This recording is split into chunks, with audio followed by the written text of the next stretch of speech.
Kalian udah baca belum sih kata yang dikirim sama Kak Gila? Ada 5 tahu, sumpah banyak banget. Aku belum lihat. Kalau aku baru lihat juga sih. Aku udah sih baca semua, cuman ada beberapa yang belum aku pahami. Nanti deh aku tanyain lagi ke Kak Gilang. Oh iya, aku mau nanya dong kalau soal atensi itu apa sih sebenarnya?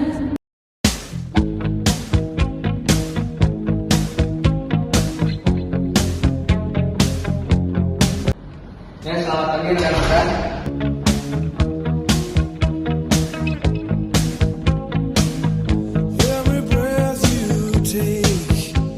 Oke, selamat pagi rekan-rekan. Hari ini kita akan membahas tentang sensasi, atensi, dan persepsi.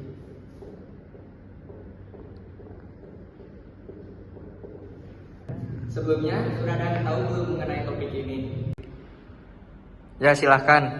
Izin Bapak, yang saya tahu tentang sensasi, atensi, dan persepsi adalah yang pertama itu adalah sensasi. Sensasi merupakan proses awal ketika indera menerima rangsangan dari lingkungan. Yang kedua adalah atensi. Atensi adalah fokus mental pada rangsangan tertentu sambil mengabaikan yang lain. Ini adalah penyaringan dari banyak informasi yang masuk ke otak. Selanjutnya adalah persepsi. Persepsi adalah proses otak mengorganisasi dan menafsirkan sensasi sehingga menjadi pengalaman yang bermakna. Mungkin itu aja Bapak yang saya catat dari PPT yang Bapak berikan. Terima kasih. Terima kasih Naya, jawaban yang sangat bagus. Saya menghargai kontribusi Anda.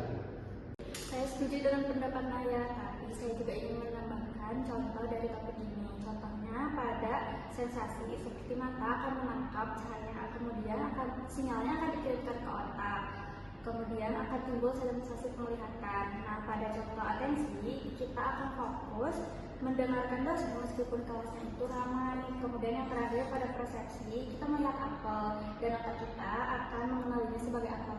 Oke, bagus. Contoh yang kamu berikan, Ferry, saya menghargai itu.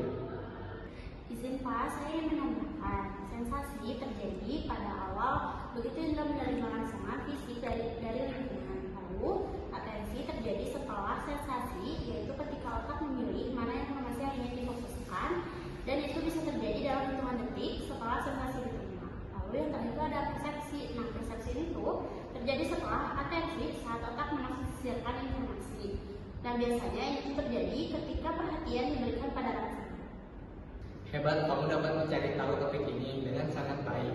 Sensasi, atensi, dan persepsi memang terjadi pada saat kita merasakan sesuatu dari lingkungan.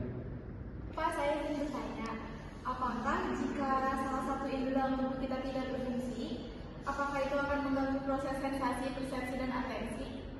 Terima kasih. Pertanyaan yang sangat bagus. Saya senang Anda bertanya tentang hal itu, dan saya akan menjawab pertanyaan Anda dengan senang hati. Ya, ketika salah satu indera kita mengalami gangguan, maka proses ini akan ikut terganggu. Karena sensasi adalah proses penerimaan, atensi yaitu proses pemilihan, dan persepsi adalah proses interpretasi yang saling berkaitan. Ketika salah satunya tidak berfungsi, maka prosesnya akan terganggu. Baik, kelas hari ini saya cukupkan. Terima kasih, sampai bertemu di minggu berikutnya.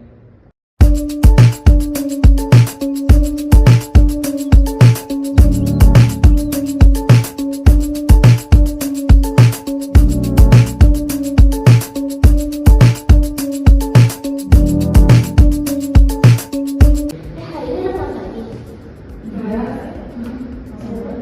Yuk.